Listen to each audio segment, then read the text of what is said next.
नमस्कार। क्या हाल ही में बाजार में सोना और चांदी की कीमतों में आए अचानक उछाल ने सबका ध्यान अपनी ओर खींचा है? बिल्कुल खींचा होगा। हम सभी देख रहे हैं कि अचानक से ज्वेलरी मार्केट में काफी हलचल मच गई है और ये कीमती धातुएं लगातार महंगी होती जा रही हैं। हुआ कुछ यूं है कि सरकार ने अचानक से गोल्ड और सिल्वर पर इंपोर्ट ड्यूटी बढ़ा दी है। लेकिन आखिर ऐसा क्यों किया गया? क्या अब शादियों के सीजन में सोना खरीदना आम इंसान के बजट से बिल्कुल बाहर हो जाएगा? और क्या आने वाले समय में सोने की कीमतें ऐसे ही आसमान छूती रहेंगी? आज के इस विस्तृत विश्लेषण में हम भारत सरकार के इस बहुत बड़े फैसले को पूरी तरह डिकोड करने वाले हैं। हम समझेंगे कि इन नीतियों का असर सोने चांदी की कीमतों पर और सीधे तौर पर आम जनता की जेब पर कैसे पड़ने वाला है। तो चलिए इस पूरे अर्थशास्त्र को बहुत ही आसान और बोलचाल की भाषा में समझते हैं। आज की चर्चा का एजेंडा बहुत ही स्पष्ट है। सबसे पहले समझेंगे कि ये इंपोर्ट ड्यूटी आखिर होती क्या है। फिर इस हालिया बढ़ोतरी के फैसले पर नजर डालेंगे। उसके बाद जानेंगे कि सरकार को ये कदम क्यों उठाना पड़ा। फिर बात होगी आम जनता पर इसके सीधे प्रभाव की और अंत में चर्चा करेंगे कुछ स्मार्ट निवेश विकल्पों पर। किसी भी आर्थिक बदलाव को गहराई से समझने से पहले उसके पीछे के बुनियादी कॉन्सेप्ट को समझना बेहद जरूरी है। तो आते हैं हमारे पहले सेक्शन पर। इंपोर्ट ड्यूटी क्या है? इंपोर्ट ड्यूटी को अगर बहुत ही सीधे शब्दों में समझें तो इसका मतलब है कि जब भी कोई वस्तु जैसे सोना या चांदी विदेशों से भारत की सीमा के अंदर आती है तो भारत सरकार उस पर एक टैक्स वसूलती है। अब यहाँ एक बहुत ही दिलचस्प और ज़रूरी बात यह है कि भारत अपनी ज़रूरत का लगभग पूरा का पूरा सोना विदेशों से ही खरीदता है। हमारे देश में सोने का उत्पादन ना के बराबर है, लेकिन अगर मांग की बात करें तो वो पूरी दुनिया में सबसे ज़्यादा है। इसलिए जब भी सरकार इस इंपोर्ट ड्यूटी को बढ़ाती है तो जो सोना विदेशों से आ रहा है वो भारत के बॉर्डर के अंदर कदम रखते ही महंगा हो जाता है। ये कोई साधारण टैक्स नहीं है, बल्कि ये एक ऐसा पावरफुल टूल है जिससे सरकार देश के अंदर सोने की कीमतों और उसके आयात को सीधे तौर पर कंट्रोल करती है। अब आते हैं सेक्शन 2 पर, ड्यूटी बढ़ाने का फैसला। आइए उस हालिया और अचानक लिए गए फैसले को करीब से देखते हैं जिसने पूरे ज्वेलरी मार्केट में उथल-पुथल मचा दी है। जरा इस टैक्स तुलना को ध्यान से देखिए। पहले जो पुरानी टैक्स दर थी वो केवल 6% हुआ करती थी और अब नई टैक्स दर को सीधे बढ़ाकर 15% कर दिया गया है, मतलब दोगुने से भी ज्यादा। ये कोई छोटी मोटी बढ़ोतरी बिल्कुल नहीं है।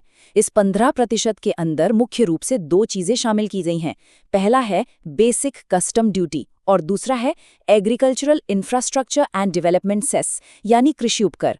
जब इन दोनों को मिला दिया जाता है तो कुल टैक्स का जो बोझ पहले 6% था वो अचानक से 15% हो जाता है। इतनी बड़ी छलांग का सीधा सा मतलब है कि बाजार के सारे गणित रातों रात बदल गए हैं। तो इस भारी टैक्स बढ़ोतरी का नतीजा क्या निकलता है? बहुत ही सीधा सा नतीजा है। आयातित सोना तुरंत प्रभाव से और भी महंगा हो जाता है। जैसा कि हमने पहले बात की, भारत में बिकने वाला लगभग सारा सोना बाहर से ही आता है। इस ड्यूटी के बढ़ते ही सोना आयात करने वालों की लागत तुरंत बढ़ जाती है। अब सीधी सी बात है, जब आयात करने वाला सरकार को ज्यादा टैक्स देगा तो वो अपनी जेब से तो नुकसान सहेगा नहीं, वो इस बढ़ी हुई लागत को होलसेलर पर डाल देगा। होलसेलर इसे ज्वेलरी के दुकानदार पर डाल देगा और अंत में वो दुकानदार इसे उस ग्राहक से वसूलेगा जो जेवर खरीदने गया है। बिल्कुल एक चेन रिएक्शन की तरह। यही मुख्य कारण है कि देश भर में सोने और चांदी दोनों की कीमतों में रातों रात इतना तगड़ा उछाल देखने को मिला है। अब सवाल ये उठता है कि ऐसा हुआ क्यों? सेक्शन 3, सरकार ने ऐसा क्यों किया? आइए इस नीतिगत बदलाव के पीछे छिपे मैक्रो इकोनॉमिक कारणों को समझते हैं। सच कहा जाए तो कोई भी सरकार जानबूझकर चीज़ों को महंगा करना पसंद नहीं करती, खासकर तब जब मामला सोने जैसे संवेदनशील विषय से जुड़ा हो जो भारत में इतना ज़्यादा लोकप्रिय है। तो फिर सरकार को ड्यूटी में इतनी भारी वृद्धि करने की क्या ज़रूरत आन पड़ी? इस सवाल का जवाब देश के सामने खड़ी कुछ बहुत ही गंभीर और बड़ी आर्थिक चुनौतियों के अंदर छिपा हुआ है। इस एक कदम के पीछे दरअसल कई सारे बड़े कारण एक साथ काम कर रहे हैं। सबसे पहला और बड़ा कारण है भारत का लगातार बढ़ता हुआ इंपोर्ट बिल। 2025 के आंकड़ों पर नजर डालें तो सोने और चांदी का इंपोर्ट बिल अपने रिकॉर्ड स्तर पर पहुंच गया है। इसका सीधा सा मतलब ये है कि देश का कीमती विदेशी मुद्रा भंडार विदेशों से सोना खरीदने में बहुत तेजी से खर्च हो रहा था। दूसरा बड़ा कारण है भारतीय रुपये पर पड़ने वाला भारी दबाव। जब बहुत ज्यादा आयात होता है तो अंतर्राष्ट्रीय बाजार में पेमेंट करने के लिए डॉलर की मांग तेजी से बढ़ती है, और अर्थशास्त्र का नियम कहता है कि जब डॉलर की मांग बढ़ेगी तो उसके मुकाबले अपना रुपया कमजोर होने लगेगा। सरकार का लक्ष्य है कि सोने का आयात थोड़ा कम हो ताकि रुपये की कीमत को स्थिर रखा जा सके। तीसरा कारण है बढ़ता हुआ व्यापार घाटा, जिसे ट्रेड डेफिसिट भी कहते हैं। अगर हम विदेशों से चीजें ज्यादा खरीदेंगे और उन्हें बेचेंगे कम, तो ये घाटा लगातार बढ़ता जाएगा, जो अर्थव्यवस्था के लिए अच्छा संकेत नहीं है। और चौथा, जो शायद सबसे महत्वपूर्ण अंतर्राष्ट्रीय कारण है, वो है मिडिल ईस्ट यानी मध्य पूर्व का संकट। वहां चल रहे जियोपॉलिटिकल तनाव और तेल बाजार की अस्थिरता ने दुनिया भर की सरकारों पर यह दबाव बना दिया है कि वे अपने विदेशी मुद्रा भंडार को सुरक्षित रखें ताकि किसी भी अचानक आने वाले वैश्विक संकट से निपटा जा सके। अगर इस पूरी स्थिति को देखा जाए तो ये एक ही सिक्के के दो पहलुओं की तरह है। एक तरफ सरकार के मैक्रो यानी बड़े राष्ट्रीय लक्ष्य हैं जो देश की अर्थव्यवस्था को सुरक्षित रखने के लिए जरूरी हैं, और दूसरी तरफ आम जनता पर पड़ने वाला इसका माइक्रो यानी सीधा और रोजमर्रा का असर है। उदाहरण के लिए, सरकार देश का विदेशी मुद्रा भंडार बचाना चाहती है, लेकिन इसका नतीजा ये निकलता है कि आम घरों में शादी ब्याह की ज्वेलरी बहुत ज्यादा महंगी हो जाती है। सरकार रुपये को डॉलर के मुकाबले स्थिर करना चाहती है, लेकिन जब देश के अंदर सोना इतना महंगा हो जाता है तो चोरी छिपे सोना लाने यानी स्मगलिंग का जोखिम बहुत ज्यादा बढ़ जाता है। सरकार व्यापार घाटे को नियंत्रित करने की कोशिश करती है, लेकिन इस बढ़ी हुई लागत का सीधा और भारी बोझ उन छोटे ज्वेलर्स पर पड़ता है जिनका व्यापार इस अचानक बढ़ी हुई कीमत के कारण धीमा पड़ सकता है। ये सच में एक बहुत ही नाजुक संतुलन है जिसे बनाए रखना किसी भी सरकार के लिए एक बड़ी चुनौती है। मैक्रो इकोनॉमिक्स और देश की अर्थव्यवस्था की इस पूरी चर्चा के बाद आइए जमीन पर उतरते हैं। सेक्शन 4, जनता पर इसका सीधा असर। ये फैसला सिर्फ सरकारी फाइलों या कागजों तक सीमित रहने वाला नहीं है, ये सीधे हर घर के बजट तक पहुंचता है। भारतीय संस्कृति की बात करें तो यहाँ सोना सिर्फ सजने संवरने की ज्वेलरी नहीं है, बल्कि पीढ़ियों से इसे बेहद सुरक्षित निवेश और संकट के समय का साथी माना जाता है। इस मूल्य वृद्धि से मध्यम वर्गीय परिवारों पर एक बहुत बड़ा अतिरिक्त वित्तीय बोझ पड़ने वाला है, विशेष रूप से तब जब भारत में शादियों और त्योहारों का सीजन आता है। उस समय सोने की मांग अपने चरम पर होती है। अब उन्हीं परिवारों को उतनी ही ज्वेलरी के लिए पहले के मुकाबले काफी ज्यादा पैसे खर्च करने पड़ेंगे। इसके अलावा छोटे ज्वेलरी व्यवसायों की वर्किंग कैपिटल यानी रोजमर्रा की लागत काफी बढ़ जाएगी, जिससे उन पर भारी दबाव पड़ेगा। और सबसे बड़ी बात, भारत के विशाल ग्रामीण इलाकों में जहां आज भी बैंकिंग सुविधाओं से ज्यादा लोग सोने को अपनी सबसे भरोसेमंद बचत के रूप में देखते हैं, वहां के खरीदार इस मूल्य वृद्धि से सबसे ज्यादा गहराई से प्रभावित होने वाले हैं। विशेषज्ञों का ये भी मानना है कि जब लीगल मार्केट में इंपोर्ट ड्यूटी इस हद तक बढ़ जाती है तो एक बिल्कुल नई और गंभीर समस्या जन्म ले लेती है। एक तरफ लीगल मार्केट में सोने की ऊंची कीमतें लोगों को इसे ज्यादा खरीदने से रोकती हैं, जिससे फिजिकल सोने की डिमांड घटने लगती है। लेकिन इसका एक दूसरा काफी स्याह पहलू भी है, इल्लीगल मार्केट। जब इंटरनेशनल मार्केट की कीमत और भारतीय बाजार की कीमत में इतना बड़ा फासला आ जाता है तो तस्करों के लिए ये रातों रात एक बहुत ही मुनाफे वाला काम बन जाता है। सस्ते अंतर्राष्ट्रीय दामों पर सोना खरीदना, उसे गैरकानूनी तरीके से भारत लाना और यहाँ ऊंचे दामों पर बेचकर भारी मुनाफा कमाना। इस भारी भरकम ड्यूटी के कारण अवैध सोने की स्मगलिंग बढ़ने का जो जोखिम खड़ा हो गया है, वो प्रशासन के लिए एक बहुत बड़ा सिरदर्द है। इन सब बातों और बाजार की इस हलचल के बीच हर निवेशक और खरीदार के मन में एक बिल्कुल स्वाभाविक सी चिंता पनप रही है। क्या आने वाले समय में भी सोने की कीमतें ऐसे ही लगातार बढ़ती रहेंगी? इस सवाल का जवाब देना इतना आसान नहीं है, क्योंकि सोने की भविष्य की कीमतें किसी एक चीज पर नहीं बल्कि कई सारी अलग अलग फैक्टर्स पर निर्भर करती हैं। ये कोई एक सीधी रेखा नहीं है। अगर पूरी दुनिया में इसी तरह आर्थिक अनिश्चितता बनी रहती है तो वैश्विक बाजार में सोने की कीमतें और बढ़ सकती हैं। इसके अलावा डॉलर की मजबूती और भारतीय रुपए की वैल्यू का सोने की कीमत के साथ सीधा सीसॉ जैसा संबंध होता है। साथ ही दुनिया भर में चल रहे जियोपॉलिटिकल तनाव जैसे युद्ध या कूटनीतिक विवाद सोने को हमेशा एक सेफ हेवन यानी सबसे सुरक्षित निवेश बनाते हैं।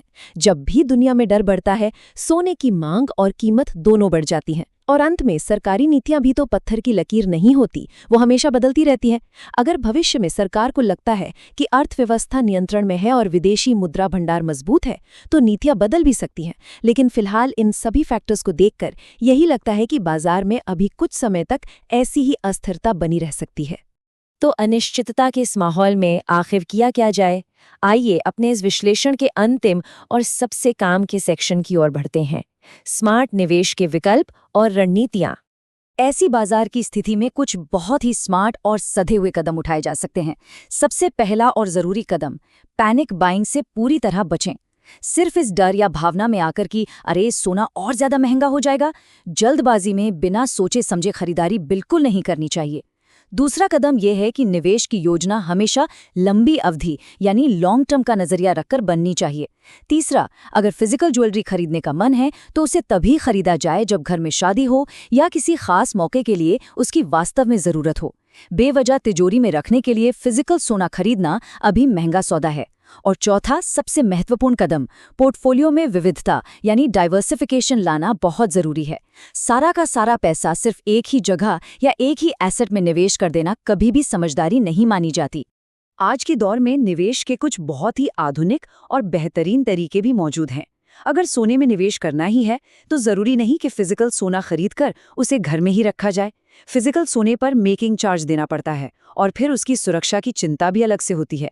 इसकी जगह गोल्ड ईटीएफ या डिजिटल गोल्ड का बहुत ही शानदार विकल्प चुना जा सकता है, जहां बहुत कम मात्रा में भी पूरी तरह सुरक्षित रूप से इलेक्ट्रॉनिक फॉर्म में सोना खरीदा जा सकता है।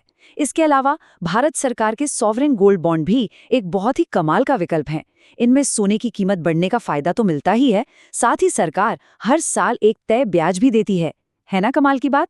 और हाँ, अपना सारा ध्यान सिर्फ सोने पर लगाने के बजाय लंबी अवधि में असली वेल्थ क्रिएट करने के लिए स्टॉक्स और म्यूचुअल फंड्स जैसे विकल्पों को एक्सप्लोर करना भी आज के समय में बेहद जरूरी है। ये पूरी चर्चा हमें एक बहुत ही गहरे और सटीक निष्कर्ष पर लाके खड़ा करती है। जैसा कि इस स्लाइड पर लिखा ये कोट बहुत ही शानदार तरीके से कहता है, सोना सिर्फ ज्वेलरी नहीं है, यह एक ऐसा एसेट है जो भारत की अर्थव्यवस्था और भावनाओं दोनों से गहराई से जुड़ा है। ये बात बिल्कुल 100% सच है। सरकार के नज़रिए से देखें तो यह विदेशी मुद्रा बचाने, व्यापार घाटे को कम करने और रुपए को स्थिर रखने का एक बहुत ही ज़रूरी अर्थशास्त्रीय टूल है। सरकार का ये ड्यूटी बढ़ाने का फैसला देश की अर्थव्यवस्था को किसी बड़े झटके से बचाने के लिए लिया गया एक कड़वा लेकिन ज़रूरी कदम है। लेकिन जब हम आम लोगों की बात करते हैं तो भारत में सोना आज भी पीढ़ियों से चली आ रही एक सुरक्षा है, एक भरोसेमंद निवेश है और सबसे बढ़कर यह एक बहुत गहरी भावना है। दोनों ही पक्षों का अपना अपना एक बहुत ही मजबूत लॉजिक है जिसे नज़रअंदाज नहीं किया जा सकता। तो इस पूरे विस्तृत विश्लेषण के अंत में ये एक बहुत ही बड़ा और सोचने पर मजबूर कर देने वाला सवाल छोड़कर जाता है। इस नए आर्थिक परिदृश्य में जहां चीजें इतनी तेजी से बदल रही हैं, निवेश की रणनीतियां कैसे विकसित होनी चाहिए? जब सरकारी नीतियां बदल रही हों, दुनिया भर में अनिश्चितता हो और कीमतें अपने ऐतिहासिक ऊंचाई पर हों, तो पारंपरिक वित्तीय योजनाओं के तरीकों को भी अपडेट करने की सख्त जरूरत है। उम्मीद है कि आज के इस विश्लेषण से इस जटिल विषय और इसके पीछे के अर्थशास्त्र को समझने में काफी मदद मिली होगी। बाजार की ऐसी ही गहरी, निष्पक्ष और तथ्यपरक जानकारियों के लिए हमारे इस चैनल कंपाउंडिंग गुरु हिंदी को सब्सक्राइब करना बिल्कुल न भूलें। इस महत्वपूर्ण चर्चा में साथ जुड़ने के लिए बहुत बहुत धन्यवाद।